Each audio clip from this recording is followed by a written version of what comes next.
வறுத்த மீன் குழம்பு பண்ணுறதுக்கு நான் ஒரு எலுமிச்சை அளவுக்கு புளி எடுத்திருக்கேன். அதை கரைச்சி எடுத்துடலாம். புளியை கரைச்சி சக்கையெல்லாம் எடுத்துகிட்டு 4 தக்காளி போட்டு கரைச்சிக்கிறேன். ஒரு மீடியம் சைஸ் தக்காளியாக 4 தக்காளி. தக்காளி கரைக்கிறப்போ கொஞ்சம் கல் உப்பு போட்டு கரைச்சிங்கன்னா சீக்கிரமாக தக்காளி வந்து கரைஞ்சிரும். அதனால் கொஞ்சம் கல் உப்பு சேர்த்துட்டு கரைச்சிக்கோங்க. தக்காளி வந்து நல்லா தக்காளி புளியும் கரைச்சி எடுத்தாச்சு. இப்போ ஒரு 5 ஸ்பூன் அளவுக்கு நம்ம வந்து வீட்டில் அரைச்ச குழம்பு தூள் சேர்த்துக்கிறேன். நீங்கள் இன்ஸ்டன்ட் குழம்பு தூளாக வாங்கினாலும் சரி, இல்லை வீட்டில் அரைச்ச குழம்பு தூளாக இருந்தாலும் சரி, ஒரு 5 ஸ்பூன் அளவுக்கு எடுத்திருக்கேன், சேர்த்துக்கிறேன். காரத்துக்கு ஒரு 1/2 ஸ்பூன் மிளகாத்தூள் போட்டு இதையும் அவ்வளோதான். மசாலா வந்து ரெடி ஆயிடுச்சு. அடுத்து நம்ம தாளிச்சிடலாம். மீன் குழம்பு தாளிக்கிறதுக்கு ஒரு பாத்திரம் வச்சுட்டு அதில் எண்ணெய் சேர்த்துக்கலாம். நல்லெண்ணெய், தேங்காய் எண்ணெய், உங்களுக்கு விருப்பப்பட்ட எண்ணெய் சேர்த்துட்டு கூடவே கொஞ்சம் கடுகு உளுந்து, அப்புறமா கொஞ்சம் வெந்தயம் சேர்த்து பொரிஞ்சதும் கருவேப்பிலை சேர்த்துட்டா அந்த மனம் அவ்வளோ அருமையாக இருக்கும்.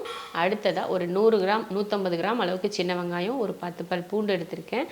அதை பொடியாக வெட்டி நல்லா வறுத்துக்கலாம். நல்ல கலர் மாற மாதிரி வறுக்கணும். அதே சமயம் நீங்கள் கருக விட்டுறக்கூடாது. பக்குவமாக வதக்கி எடுத்துக்கோங்க. இப்போ நம்ம ரெடி பண்ணி வச்சுருந்தோம் இல்லையா மசாலா, அந்த மசாலாவை இந்த தாளிப்பில் அப்படியே ஊற்றிடலாம். ஊற்றிட்டு நமக்கு தேவையான அளவுக்கு, நமக்கு தண்ணி எந்த அளவுக்கு தேவைன்னு பார்த்துட்டு கொஞ்சம் புளி இதெல்லாம் அனுசரித்து கொஞ்சம் தண்ணி சேர்த்துக்கோங்க.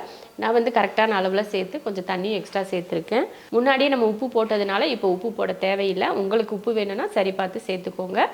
இப்போ மூடி போட்டு நல்லா ஒரு கொதி வரட்டும். அதுக்கப்புறமா நம்ம மீன் சேர்த்துக்கலாம். நல்லா மீன் குழம்பு வந்து கொதிக்க ஆரம்பிச்சிருச்சு. இந்த டைமில் நம்ம மீன் வந்து பொரிச்சு வச்சுருப்போம் இல்லையா, நான் வந்து வீட்டில் மீன் வறுவல் வந்து மீதியான மீனில் தான் இந்த குழம்பு செய்கிறேன். நீங்கள் வந்து புதுசாகவே மீன் வறுத்து கூட நீங்கள் செய்யலாம். உங்களுக்கு மீன் வறுவல் எப்படின்னு செய்யணும் அப்படின்றது தெரியும். அப்படி இல்லைன்னா நம்ம சேனலில் நிறைய மீன் வீடியோ போட்டிருக்கோம், வறுவல் வீடியோ. அதை நீங்கள் வந்து செக் பண்ணி பார்த்துக்கோங்க. நல்லா மீன் போட்டு விட்டுட்டு நல்லா மூடி வச்சு ஒரு 6-7 நிமிஷத்துக்கு அப்படியே விட்டுறலாம். சூப்பராக வெந்து வரட்டும். பாருங்கள், மீன் குழம்போட பக்குவம் அவ்வளோ அருமையாக இருக்குது. நல்ல தண்ணியாகவும் இல்லாமல் கெட்டியாகவும் இல்லாமல் நல்ல சூப்பர் பக்குவமாக இருக்குது. நீங்கள் நார்மல் மீன் குழம்பு செய்கிறதுக்கும் இந்த மீன் குழம்புக்கும் கொஞ்சம் உங்களுக்கு டேஸ்ட் வந்து மீன் சாப்பிட்றப்போ டிஃப்ரெண்ட்டாக இருக்கும். ரொம்ப அருமையாக இருக்கும் மீன் வந்து டேஸ்ட். ஏன்னா நம்ம ஏற்கனவே மசால் தடவி எண்ணெயில் பொரித்து எடுத்து வச்சுருக்கோம்.